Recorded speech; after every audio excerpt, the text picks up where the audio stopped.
Welcome back to another edition of Through the Smoke, a Miami Hurricanes football and recruiting podcast here on the 24/7 Sports Network. David Lake joined as always by Gabby Urrutia.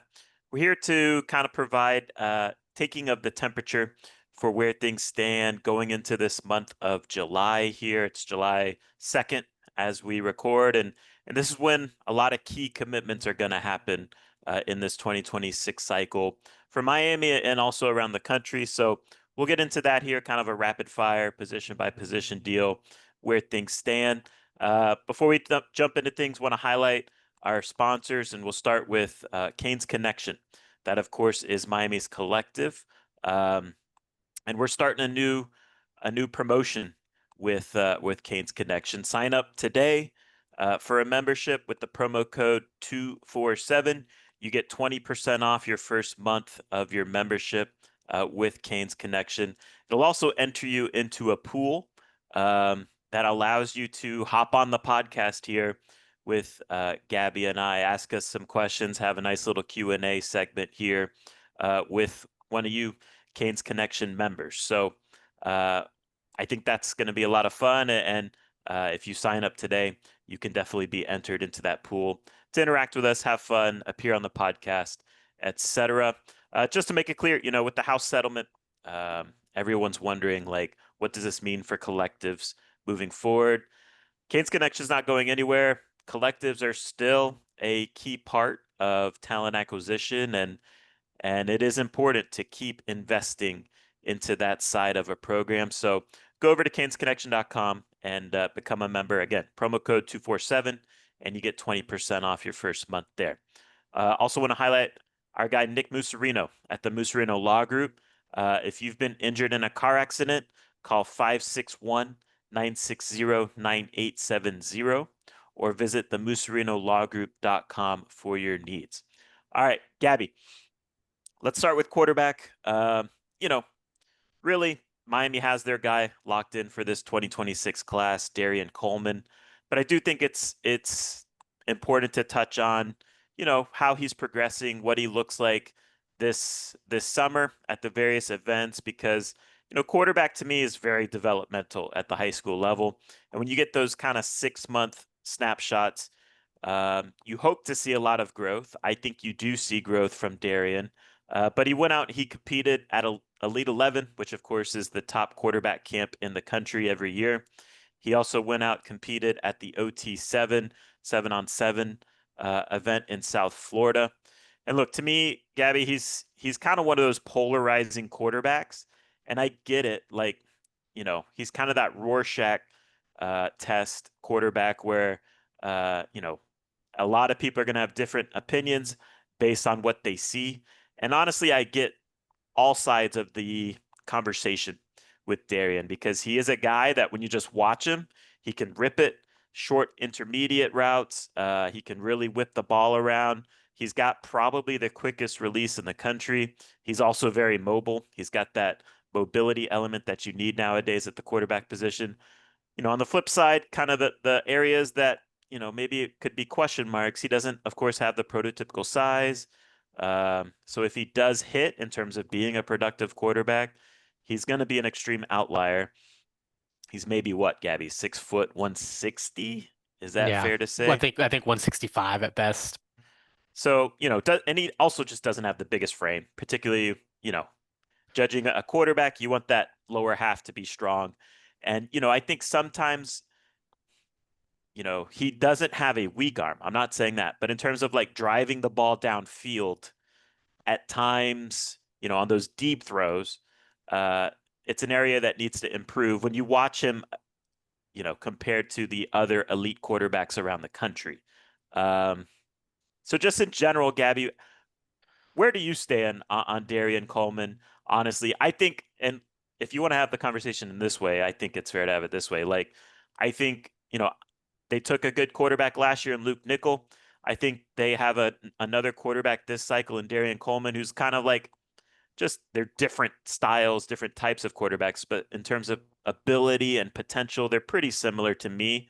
Um, I prefer the traits of Darian, and so for that reason, I think I prefer Darian. But there are definitely issues there. That doesn't mean I don't think Luke Nickel can beat him out. It's just I prefer quarterbacks like Darian. Where do you kind of stand in this Darian Coleman, how he's looking, you know, at these various events lately and how he compares to Luke Nickel? Yeah, for me, everything you said is, generally along the lines of where I'm at as far as just like the pros and cons of Darian Coleman.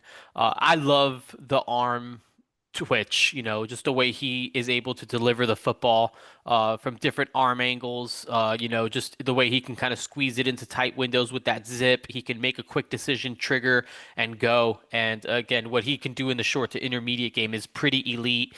And then it's just talk about the outlier factor. It's just the frame is hard to get over. And look, another thing I love about Darion Coleman is just the mentality. Like he is like ultimate chip on his shoulder type of guy, competitor, out to kind of prove the world wrong. Always feels like kind of has like that underdog mentality, which is not saying it's can't, but it's You similar could to tell he the works hard at it, right, I for think. sure. And I think he takes, he kind of takes like that sort of like Cam Ward approach. I think he's kind of just grown into just kind of like wanting to be like at least in his own mind the next kind of Cam Ward, the guy who's kind of slept on. He was wearing a Cam Ward #1 like jersey on Sunday when he was playing quarterback for 24K in the OT7 finals. So and Cam Ward very much has that chip on your shoulder, not going to let anyone, talk, all that stuff. The confidence that you're great, but understanding that people just kind of don't, not everyone views you a certain way or thinks of you a certain way. You always feel like you have something to prove. And I definitely get that vibe from Darian. It's just the frame is really, really hard for me to get over. Just because he is so small. It's not like and to your point too, like I don't even know, I'm not sure what like the growth potential looks like. Like I don't know how much mass he's going to be able to add to his frame. I'm curious to see what he's going to look like after like a year in a college football strength and conditioning department. Just how much bigger is he going to get? Is he going to stretch out a little bit more? Is he going to be able to add mass? If he's able to get, I don't know, David. If you told me Darren Coleman gained 25 pounds, would you just be all in? Because I think I would be all in, but I think that's also a I really think the big ask. number, I think the number needs to be like 190 at Yeah. least. So we're talking 25, potentially 30 30. pounds. And oh, I don't know, like maybe he does. I feel like you see guys all the time that just like pack on mass. I think for some guys quicker than others. I saw KJ Duff over the weekend, for example, who a couple years ago was a 7-on-7 star, but he was a 6'5", really lanky, kind of lean, wide receiver. I see him on Sunday, and he's added 25 pounds of mass. He looks like an absolute freak show now, and it's just like I would have never anticipated that kid adding that much weight so soon. And obviously, different frames, different people, different situations, but you do see how some guys get into these strength and conditioning departments and it all just kind of clicks as their bodies physically mature. So I'm just kind of in wait and see mode only just to see how his body develops because if it does, I'm all in on Darian Coleman, all in. But I think, he is not the biggest guy and it's tough. It's tough. It's I think you see it like you said also, David, when it's time to drive the ball down the field, it doesn't look quite the same way it does when it's in that short to He intermediate. can do it. Right. It's just not consistent. Yeah. You know what I mean? And that's going to come with age and time and if he can get stronger, etc. And look, these two are going to get compared. It's just the way it goes. Nickel versus Darian Coleman. Where do you stand? Because I know you're probably, I think it's fair to say, I don't want to put words in your mouth, but you're probably higher on Luke than I am. Yeah. But, that doesn't mean I can't see Luke becoming a starter, at the power four level. Yeah. Um, who would you say the profile you prefer between those two? Yeah, I mean it's tough because there's different things I like about each one of them more than the other.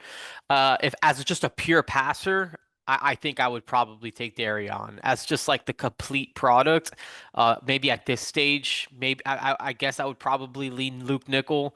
I think we're still learning a lot about Luke. I think we saw some flashes of encouraging signs. I think internally they still feel like he kind of has a chance. So I would probably lean Luke right now, but I think also we just know a little bit more about Luke, and I think there's still some question marks about Luke, but I think just less physical question marks about Luke. Definitely doesn't have the arm talent that Darion has, but I think that there are other things that I think benefit Luke in this argument, but I am curious to see what it sort of looks like between those two once both of them are on campus and in the same quarterback room.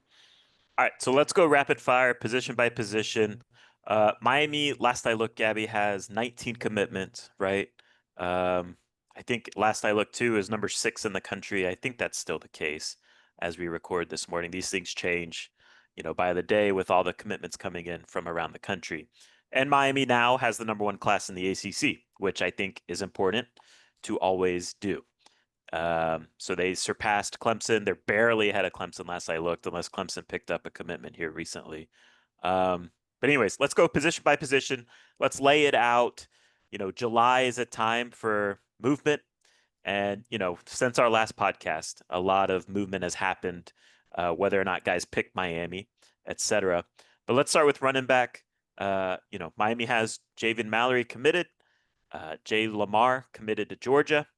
So that's a name that came off the board. And then Derek Cooper was going to commit, I believe, correct me if I'm wrong on this date, Gabby, but July 12th was Yeah. kind of the date he was targeting. He has since decided to change that date. And so everyone kind of wonders, what does that mean? What's your understanding about where things stand with Derek Cooper in Miami right now? Yeah, I think that this is, from what I understand, this is just kind of an all over the place type of deal. I think that there's just a lot of, it seems like there's some, I don't know if it's posturing. I'm not sure exactly. It hasn't been like fully laid out to me, but it seems to me like these are just, ongoing things that are just kind of happening. And whether that means another school is kind of making a late run or he's just kind of pushing it back, stirring some stuff up, I'm not quite sure. But what I do know is before all of this happened, there was internally a good deal of confidence that, the Hurricanes would be able to get this done. I think they felt like they were going to be the choice on July 12th. Who are the threats now? I would say Ohio State's in there. Alabama loaded up at running back. Georgia got their guy, but maybe they're still going to try to recruit Derek Cooper too. Texas, I think, is the other school that's in the mix. He didn't visit Texas, but I think he was at that OT7 event, decked out in Longhorn gear. Again, what does all this mean?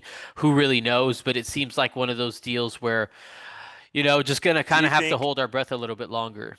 do you think him changing the date is good, bad, or who knows for Miami? I think if he pushes it back, that's probably not the best sign. I think we don't know. Maybe he's doing it sooner. Yeah. That's like who. Again, I think there's not a lot of information about what's coming up next. I'm guessing he's pushing it back, which I don't think is good for Miami because of where things stood. We've seen this kind of happen before with Jackson Cantwell, where he kind of had his time and then he pushed it forward, and he took a couple visits. He still circled back to Miami.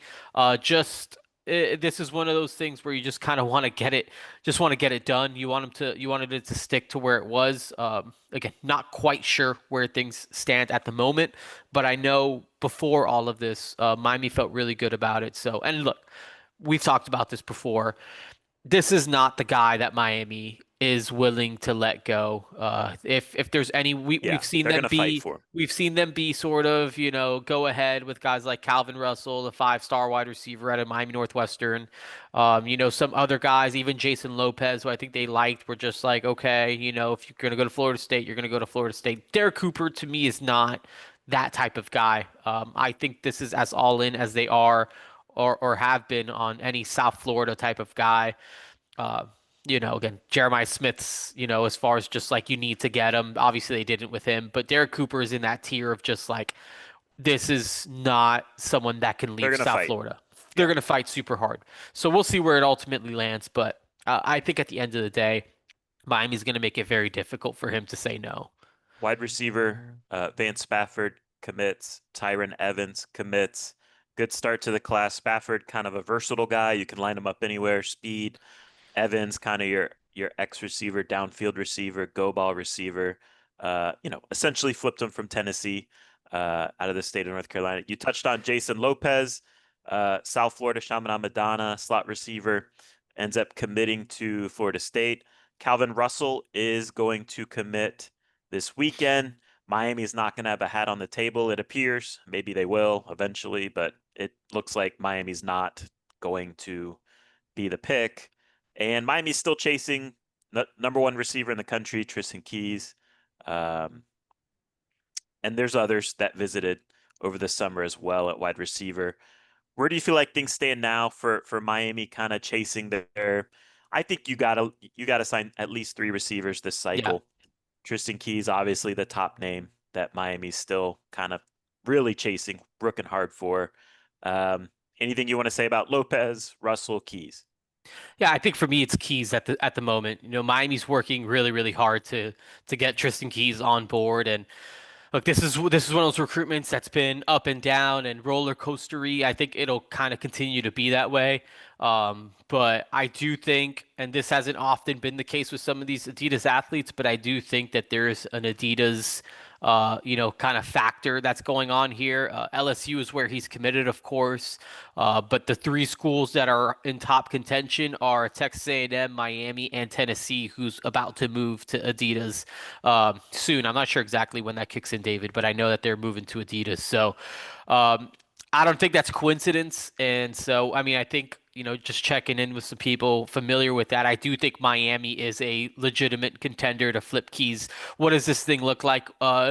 No use in putting timelines on this thing. This is a recruitment that one way or the other is probably gonna kind of go down to the wire in December.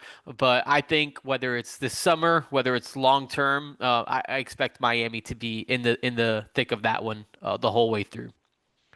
And is there any other names to know at receiver, or is it kind of Tristan Keys or bust for that final spot, or are there more spots they're chasing too?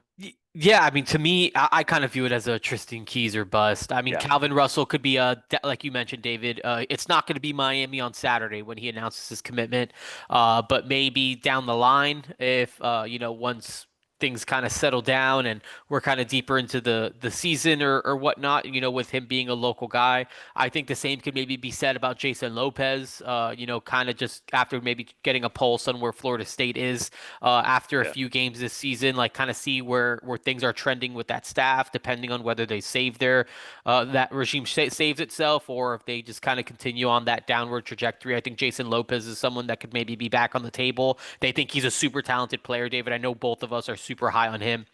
And so I think really it's probably those three names to track for now. We'll see if Yeah. any other names come up later, but I think those are the three main names with Tristan Keys being at the top. Tight end, Miami has Israel Briggs in the Yeah. class. Talented pass catching tight end from California. Miami would like to pair him with another tight end. Where do Yeah. things stand with those efforts? Yeah, Zach Turner was someone who I felt really, really good about landing in Miami's class. I think that they were extremely productive and positive indications based on conversations that Zach Turner had had with Miami. SMU being the local team, he's a Dallas area tight end. It seems like SMU, made an aggressive Got it done. push Yeah. to keep one of their local stars home, and I think that that's where things are trending at the moment towards Zach Turner staying home and picking SMU. Again, credit to SMU. For doing what it takes to kind of keep one of their guys home. Miami was definitely trying to, dip into a Dallas area powerhouse to steal one of the best players in the area, and we're on the verge of doing so. But I think where things are at, I'm not sure if Miami's going to go to those extents to make sure they get him, especially with the fact that they already have Israel Briggs on board, who at the end of the day for quite some time has been one of their top guys, perhaps their top guy, especially their top flex guy, as far as just being a true pass catching tight end. So with Israel Briggs on board, I'm not sure if Miami's gonna go to the necessary lengths to get back into the driver's seat with Zachary Turner. Offensive line, Hurricanes have Cantwell, Jackson Cantwell, number one player in the country. Joel Irvin, Ben Congdon, Cannon Pickett, JJ Sparks, Reese Woodrow, all committed. They'd like to go and add IMG offensive lineman Brett Kolejay. A couple weeks ago, it looked like Miami Georgia battle. What's the latest going on there? Is there a new team in the mix to keep an eye on? Yeah, I'm also keeping an eye on USC. He took a midweek visit to with the Trojans the last week of June where things were still open. And look, USC is doing some incredible things on the high school recruiting front right now. There are not a lot of schools that are able to do the things that USC is able to do. We're seeing that with the way that they're recruiting here in the class of 2025 with just, I think they're what on top of the recruiting rankings and they're up there by a pretty wide margin with 30 commitments already. And they're just continuing to want to build that thing up. And look, Miami's still very much in the mix of this thing. I think that they could still ultimately be Miami. I don't think that Brett Koleje is a USC lock or they're even should be considered the favorite. But I definitely think that they gave him something to think about. So Miami, Georgia, USC are the three schools that I think are worth watching closest. But it could be Miami and SC kind of battling things out for again top guard target. So we'll see where things stand. I feel confident in all the work that Miami's put into that recruitment. So just got to kind of battle through these final stages of this. Defensive line, Miami went into SEC country, landed Tyson Bacon out of Alabama, Anthony Kennedy out of Arkansas. Also on the edge, defensive end, kept Ashari Charles in state, pass rusher out of Venice. I think need to add more numbers on the defensive line, right? Some more guys at D tackle, some more guys with size at defensive end. Who are the names to know here on the defensive line as Miami looks to put the finishing touches there? Yeah, truthfully, not looking good, David. Not looking good. They got a couple guys that they're kind of working on. I can't really pinpoint anyone that I would call Miami the favorite for. They've been working on Anthony Jones out of Alabama. Does not seem like they're going to be able to get that one done. They've been working on Nolan Wilson, a top 100 guy out of Mississippi. We kind of said from the jump that was going to be tough. Does not look like they're going to get that one done. Lamar Brown, the five-star out of Louisiana. Miami's on the outside looking in there. Bryce Perry Wright, I think, is the only chance that Miami really has to make a splash along the defensive line again this summer. He's the five-star defensive lineman out of Buford, Georgia. Miami and Texas A&M are kind of battling it out. I think Clemson's a school that he always envisioned himself at too. So Miami and A&M are doing a lot to try to sway him from that. At the again, I think this one still has some runway for Miami, but a lot of the buzz around Texas A&M appears to be growing. But Miami is fighting to try to land an elite defensive lineman this class. Bryce Perry Wright is a fantastic player, but if there's going to be a huge addition, a big time pickup for Miami on the defensive line, it's Bryce Perry Wright. And if it's not Bryce Perry Wright, David, it's truthfully going to be looking pretty bleak along the defensive line this cycle. Linebacker, Miami has Jordan Campbell committed and Justin Edwards committed. Are there any other names to know right now there? There's some guys who visited over Yeah. the summer, but is Miami in the mix for any of them? I think really the only one that they're relatively in the mix for was GQ Forkpa out of IMG Academy, but it seems like he's trending to Florida. So again, not really sure where things stand outside of the two linebackers and Jordan Campbell and Justin Edwards as we kind of approach this next phase or in June or July, I'm sorry, and they had Tamarian Watkins who visited. It seems like he's I think Texas A&M in South Carolina if I remember correctly, and I think both of them view him as a safety.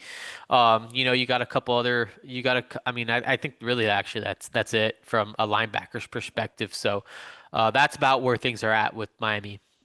Secondary, you have Jalen Waters committed, Camden Portis committed, Jontavius Wyman committed at corner. Need to add some safeties. Uh, how are those efforts going?